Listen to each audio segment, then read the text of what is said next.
ay, ang buhay ay Diyos. Dito natin limiin po. Dito natin isasaysay. O bahala na kayo kung kayo po ay may pag-unawa. Di ba? Kaya nga ipapaunawa, ipapakilala po, isasaysay yung Diyos po na sa atin. Ang Diyos po na buhay na ipinakalabas sa atin, ito po ba ay makapangyarihan o may kapangyarihan? Mayroon. Kaya nga sinasabi ng mga tao, ang sabi nila, wala silang kapangyarihan kasi tao lang sila. Pero ngayon, ipapakilala ko po, lahat po tayo ay may kapangyarihan. Anong kapangyarihan ang mayroon sa atin? Ito po yung buhay. Sapagkat kung wala kang buhay, hindi ka na makapagtrabaho hindi ka na makapaghanap pera. Kahit magsalita lang, hindi mo pa magawa kung wala ka ng buhay. Pero kung mayroon kang buhay, lahat ng bagay ay iyong magagawa. O maghanap ka ng kahit ano. Kaya mong hanapin sapagkat mayroon kang buhay. Pero kung wala ka ng buhay, wala ka ng kapangyarihan. Yun po ang kapangyarihan na sa atin ay itong buhay. Ngunit, ito po ay limitado po lamang sapagkat ang tao nga ay sadyang makasalanan. Hindi nga alam ang ginagawa. Kaya, limitado lamang. Hindi katulad ng Diyos na makapangyarihan na lahat ng gusto ay mapapasa Kanya. Pero pagdating ng panahon, tayo ba'y makapaglinis? Lahat po ang gusto natin na ayon sa Diyos, sa atin dito. Yan ang sabi ng Martiniano basta tayo po ay makatupad, makalinis po, makilala natin ang pinagmulan, basta ayon sa Diyos, ng kahilingan, mapasa atin. Hindi na tayo magpagod. Kaya nga, ang ginagawa po ng gobyerno na yung purpose, ang sabi ng mga tao, tinuturuan daw lang ang mga tao na magtamad. Pero hindi po. Hindi. Kasi po yan ay umpisa pa lamang. Sa pagdating ng panahon, halimbawa, kung Diyos nang magtakda na tayo po ay hindi na magtrabaho, bigyan kayo ng pera, ayaw niyo? Wala nang kwan dito, hindi na kailangan yung indigent, hindi na. Basta Diyos na ang magbibigay sa atin, ay wala nang mapipili, kahit mayaman, kahit marami kang pera. Kung gusto mong pumira nito, pag magbibigay na po ang Diyos ng pera, lahat, walang mapipili, lahat tayo. Kaya nga dito na maghirap ang tao, sabi ng mga Martiniano, yung mayaman ay maghirap na. Kung magbibigay na si Ama Adan ng pera, sino pang gusto may magpaalipin? Siyempre wala na. Dati, nung nakaraan, ikaw ay labandera o kusinera. Ngayon, pagdating ni Ama Adan, dito sa Motherland, magbibigay na ng pera. Motherland o Promised Land, magbibigay na ng pera.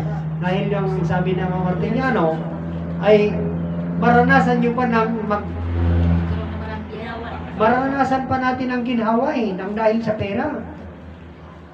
Ang magbibigay, si Ama Adan. Ang sabi ni Nay Conchita, kailanman hindi natin maubos ang kayamanan ng Diyos. Di siyempre, marami. Di ba po? Lahat po yan nakanda Inanda po ng Diyos para sa ating lahat. Sa pagkilala natin sa Diyos na nagmulan na sa pinagmulan natin, sa takdang panahon ay babalik na, ibibigyan tayo ng pera. Hindi na tayo magtrabaho.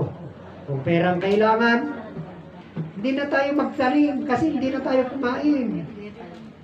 Kaya nga dito, ipinapaliwanag namin kung paano po kayo nabuhay.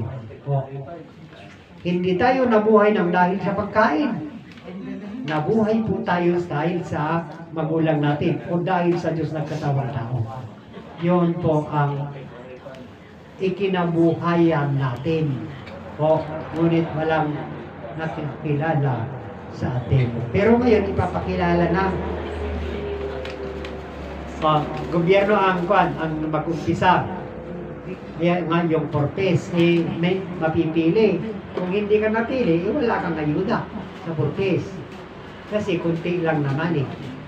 Pero kung isipin mo po, yung binibigay nila, kunti lang, mas malaki po yung ginagasto nila na wala namang kapararakan. Oo. O, ilang bilyon ang tao.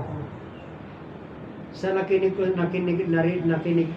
ko sa radyo, umabot na po ng isang 110 million, sir. 110 million daw. Yun ang narinig ko sa radyo. Pilipino lang. Milyon pa lang yun ha? Milyon. Pilipino pa lang. Kung bigyan mo ng 1 milyon ang bawat isang Pilipino na 110 million, wala pang 1 bilyon yun. Wala pang 1 bilyon yun. Bilyon. Wala pang 1 bilyon. Yung 110 million, meron pa yung natira sa 1 bilyon. Meron pa natira. O, bariya pa lang. Bariya pa lang yun. Yung 1 milyon. 110 million. Bariya pa lang ng 1 bilyon. Barya lang. Kung isipin ninyo, ang ginagasta po ng bawat Senado po ay bilyon eh. Bilyon. O ilang Senado? 24 na Senado. O kung isipin mo, kung talaga sila po ay magbibigay, kahit hindi na masilik, ang tao na bibigyan, kung isipin mo, 110 million. O, meron pang bariya.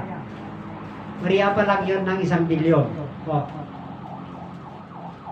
Yung 1 bilyon po, alam niyo po ang pondo po ng Pilipinas na sinasabi? Trilyon. O di mas malaki na naman yung trilyon. Po, yung 1 trilyon, ilang bilyon yun? O di malaki yung nalulustay po. Kung gusto nilang paginhawain ng Pilipino na hindi na magpagod, bigyan mo ng 1 milyon. Milyon na rin ang bawat isa. Di ba? Pero darating ang panahon. Si Ama Adan na ang magbibigay. O sa Motherland at Promised Land na magbibigay sa pagdating ng panahon. Hindi lang tayo magapura. Malapit na. Malapit na. Gaano kalapit? Siguro sabi na naman ng Grace. Sabi niya Malapit na malapit. kasi po, ang salita po ay sa malapit. Sa libong taon ng Diyos. Kasi, sabi niya Martiniano noon, itiisin nyo na mga anak, sabi niya. Hindi na kagaya noong mas malapit na. Hindi na katulad noong umpisa. Nung sabi niya Martiniano at Inegonsita na malapit na, sapagkat sabi nila ay apurado na ang Diyos. Madanagan ang Diyos, sabi ni Ama Martiniano sa inyo. Nag-aalala ang Diyos. Kasi po, wala nang matirang tao dahil sa talino. Puro na mamamatay, wala nang buhay, mabubuhay, wala na. Dahil sa paniwala. Kaya, sabi ni Ama Martiniano, tupido ang panahon. Sabi niya. Kaya, agapura kayo. May clean ang panahon, sabi nila. Kaya, malapit na. Yung kalapit na yun ay mahigit na 50 taon ang nakaraan. Pero nung magpabuya na si Ama, nung pumanaw ng personal sa atin, sabi nila, sabi ni Ama, na tayo na ay magtiis ng kunti sapagkat mas malapit na, sabi niya. Yan ang sabi ni Ama. Kaya yung konting tiis na yon ay hindi mo naman masasabi na maitakda. Hindi. Basta yung salita ay konting tiis na lang. Basit lain nga panaganos sa Ilocano.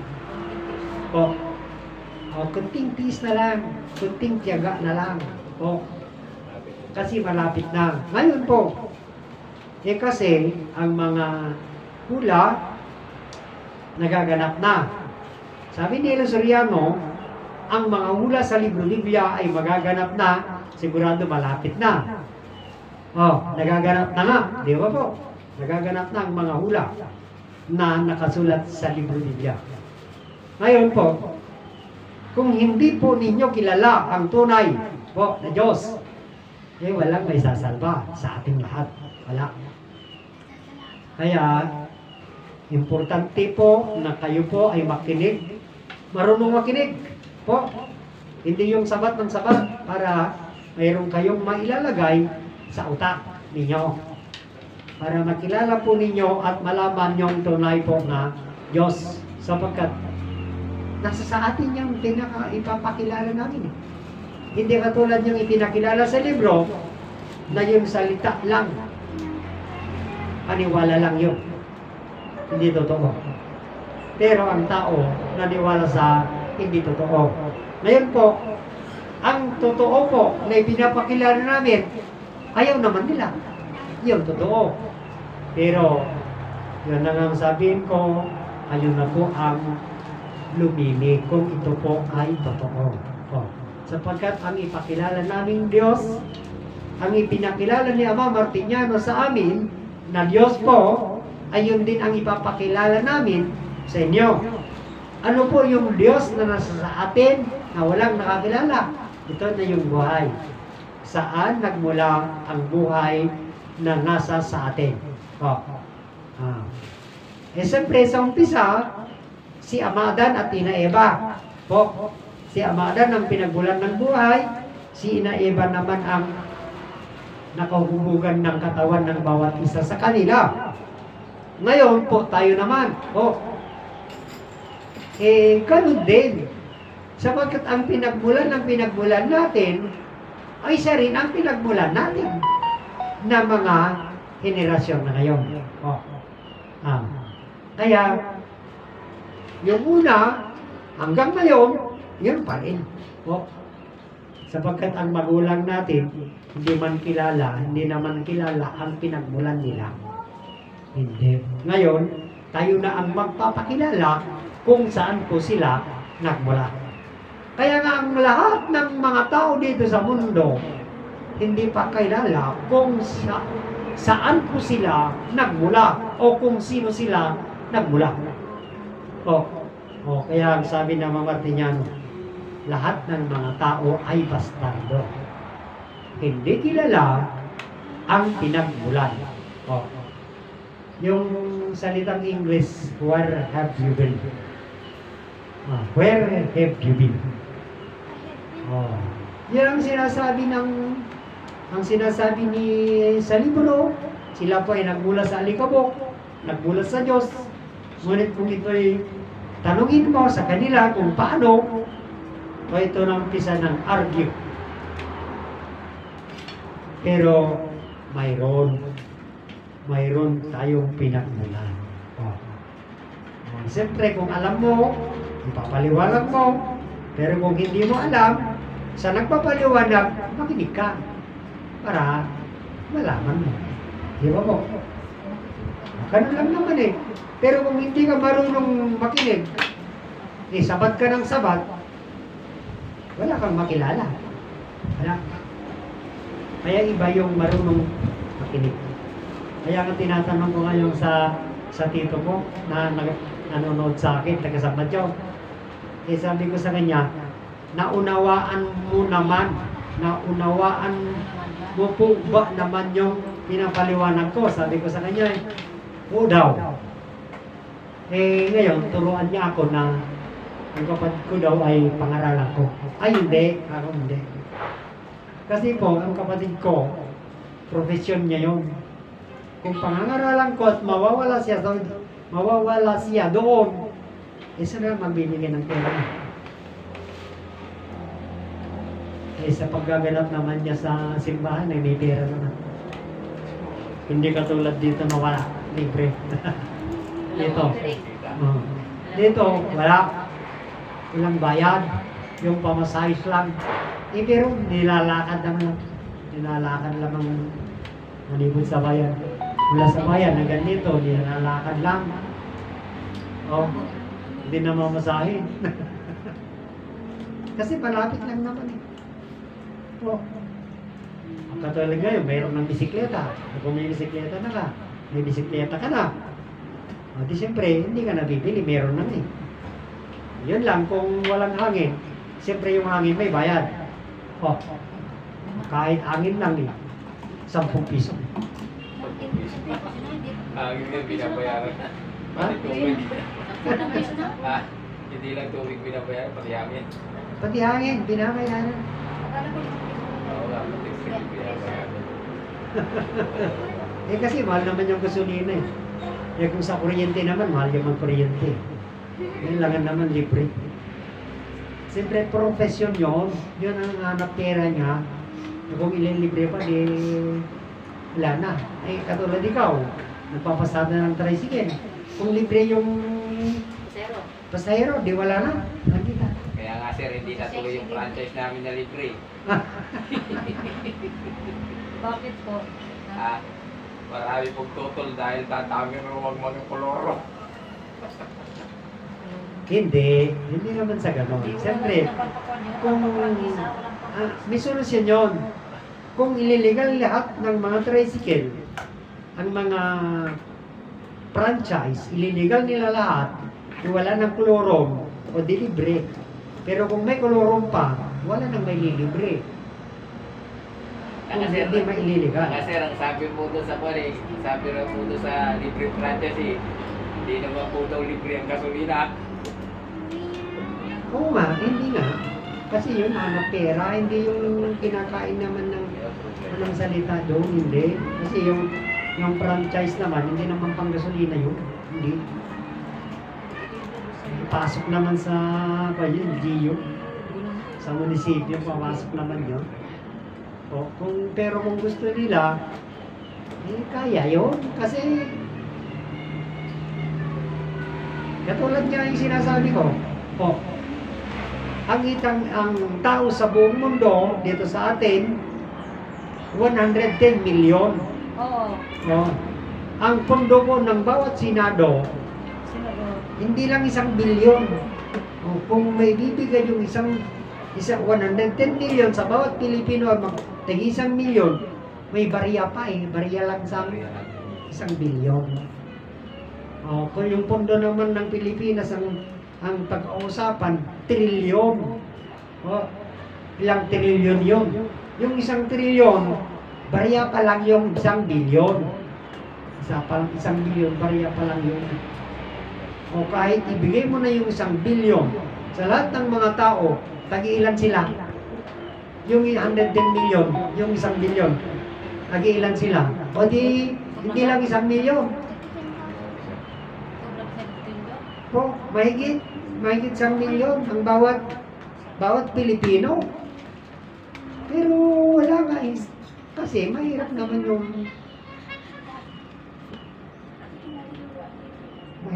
na pag wala nang trabaho ng tao. Wala nang magtanim. Wala nang papasok sa kanila. Wala na. Kasi saan naman kinukuha yun?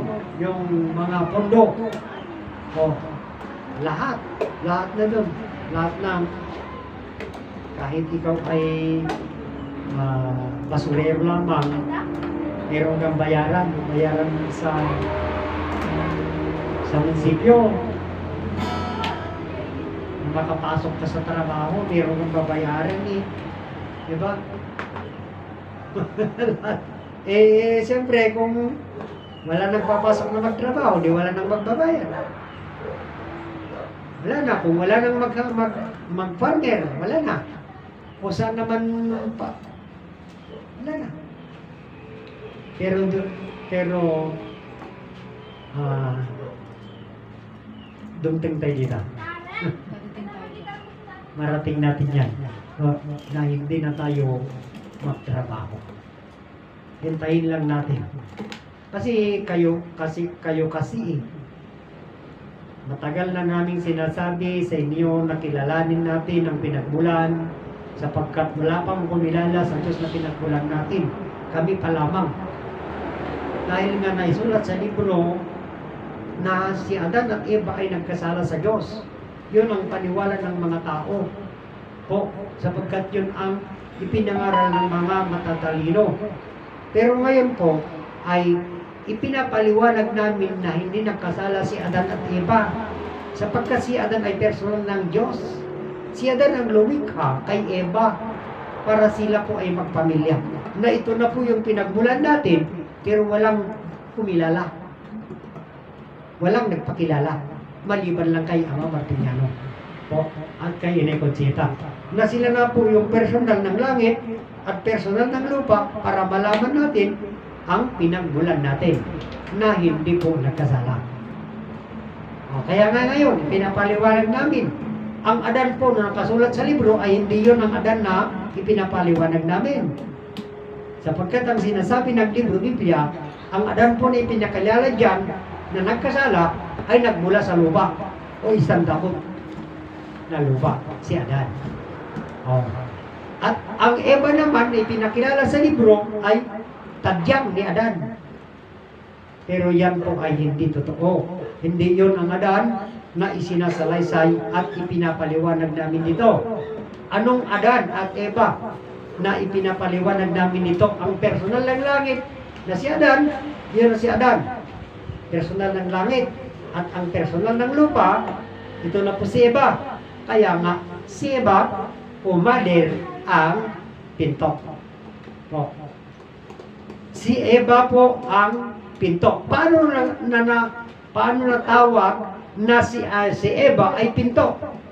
Sapagkat lahat ng mga tao ay nagmula sa ina. Doon sila pumasok na tubig.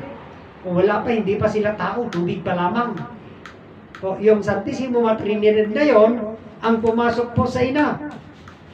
Kaya nga naging pinto ang ina. Huwag kang magsasalita ng bad na salita, yung masamang salita na sinasabi sa Ilocano, sapagkat ang Diyos po ay abuet, hindi magalit. Pero hindi mo magalit ang Diyos. Hindi abuet ang Diyos, sapagkat ang Diyos po ay hindi tao. Ang kahulugan ng Diyos ay liwanag, buhay at pag-ibig. Liwanag, pag-ibig at buhay ang kahulugan po ng Diyos. Kaya wala siyang buot. Wala. Ngayon po, bakit natawag na ang motherland ay pinto? Sapagkat lahat ng tao ay sila nagmula po sa Ama at Ina. Yung buhay ay nagmula sa Ama. Yun po ang nai-transmit yun po ang suero, consuelo. Transmit sa Ingles. Kasi yung himala, ang remienta po kasi ng lalaki, yun ang hos. Ang remienta ng babae, petal. Po yun. Kaya yung hos, petal. Diba po? Doon po nagmula lahat ng tao. Kaya, ang motherland ay pinto. Ano naman ang promised land? Ang promised land ay buhay. Ito na yung buhay at katawan. Ano na po ang buhay at katawan? Sa atin na. Buhay at katawan sino? Si Kikoy at Kikay ito. Ako po ang personal ni Kikoy at Kikay. Ang Ama at Ina. Tayo po ang personal ng Ama at Ina natin. Kaya nga, ang nabilito po, tuminis ang tatay ko. Ang nanay ko po, Kariaga. Kariaga, tuminis ako. Kasi, ang nanay ko, nalilok ang katawan ko, ay nanay ko. Ang ama ko naman, yun na yung apelyido ko. Sapagkat ang buhay nga.